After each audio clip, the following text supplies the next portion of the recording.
couldn't quite keep up the quality of his tennis in the second set. Nadal took full advantage of that, but seemingly the early stages of this third set, both playing well at the same time, which is exactly what we wanted to have.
A very good example of Nadal being able to play more than 3 consecutive forehands and very easily gaining the upper hand in the rally. Yeah.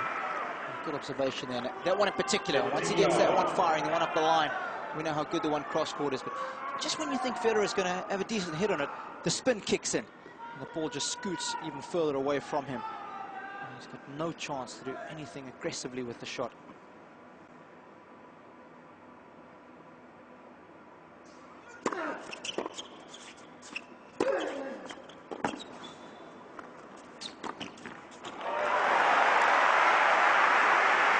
I guess Federer's going to try and find a way not to allow Nadal to dominate with that shot. It's easier said than done, especially when Nadal gets his first serve.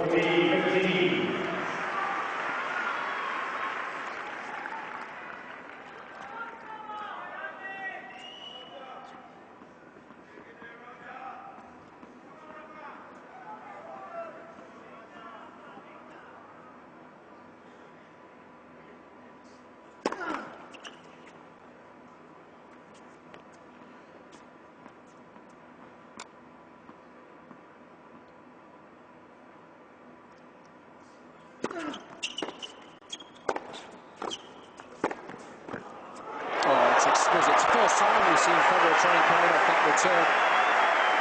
I think that's a good play with the backhand. Not always try and run around the forehand, because that way you're playing with the spin of the ball. If you're moving forward,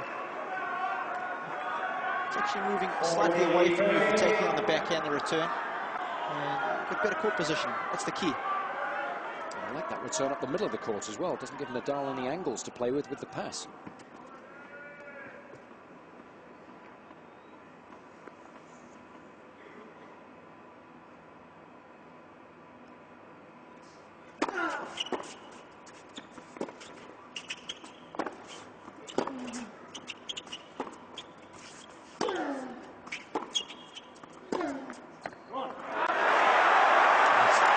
First bit of emotion we've heard from Federer in a while.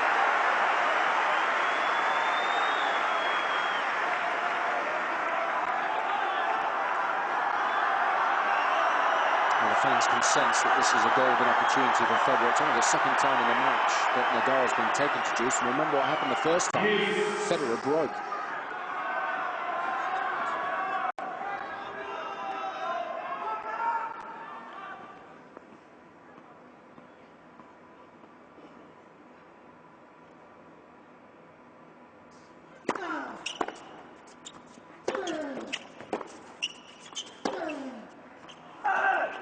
Yeah, Nadal will probably challenge, but he did look a little wide.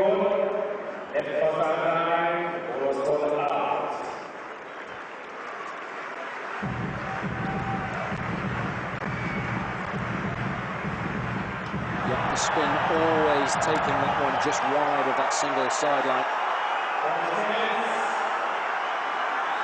Federer only needed one break point in the opening set to get the job done.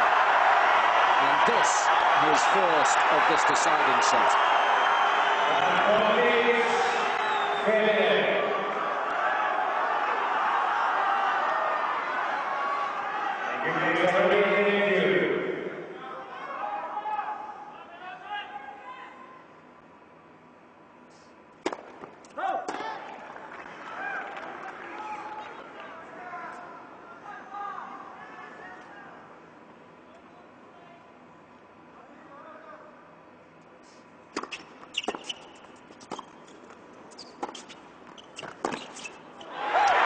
The break.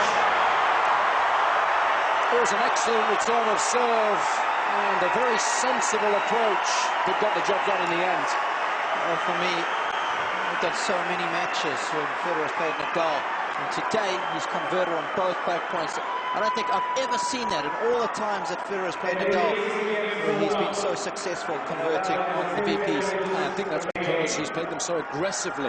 He's got a very specific game plan in his mind, and this afternoon he's been able to execute it really well in sets 1 and 3 so far. And we know how important it is to have clarity of thought on the biggest points.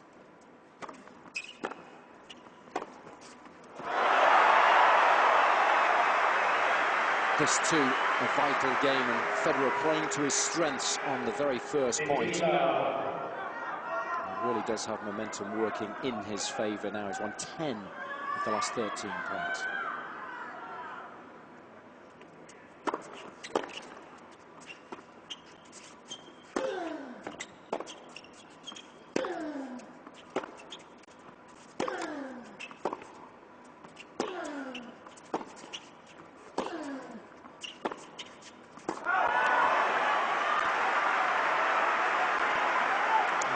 Go so far as to say that his breakpoint conversion against Nadal in 21 previous matches they've played is probably around 20–25%.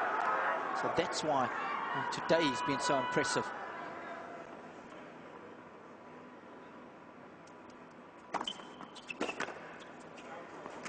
Had so much success with that slice serve throughout the course of the week, and so crucial. You need a point, but you understand what your most profitable patterns of play are, and then you use them.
So often players can panic in that situation and try and do too much, but Federer well in tune with what's been working so far this week, and in particular this match.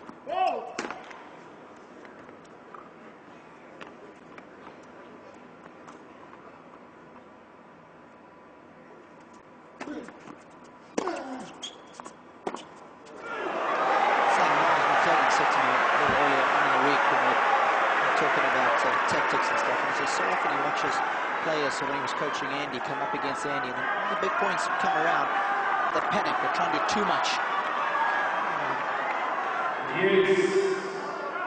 The good players are very happy in the big moments. They don't panic, they're very sure of themselves, don't overplay. It's important.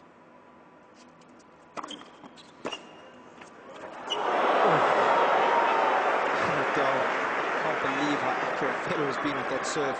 Because you've got to remember, the onus is on Nadal there to do something special, to try and get that return back in play. So as long as Federer keeps hitting his targets, which we know he can do with alarming regularity, there's no problem. He's the odds-on favourite to win the point. Yeah, the service.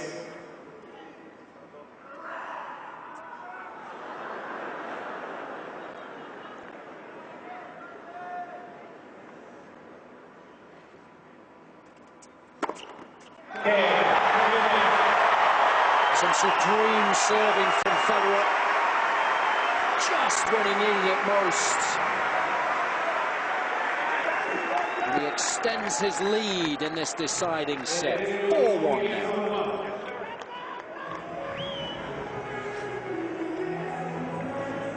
Well, set number 2 has been almost a carbon copy of the opening stanza. One of the best serves in the business. So repetitive is the motion, he can reproduce it over and over again. The ball is released, it's not tossed. And watch the serving position he gets into. We spoke about the angle of the shoulders. So important, something that Murray's doing a little better at the moment. Nadal's doing a lot better at the moment. Lovely knee bend there as well. Look at the ground reaction force as he pushes down into the court and then is elevated upwards into the serve, transferring all the power from the legs through the core and eventually finishing off with a beautiful snap of the wrist. It's magnificent technique. It's served him well throughout the course of his career.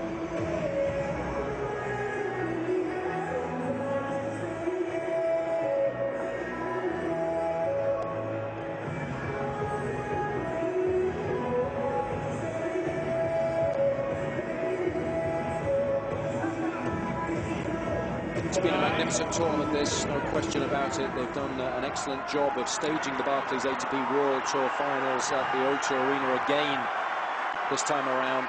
An excellent start 12 months ago, and they've built on that success. And they've been rewarded with the dream final. World number 1, R.Nadal against world number 2, Roger Federer.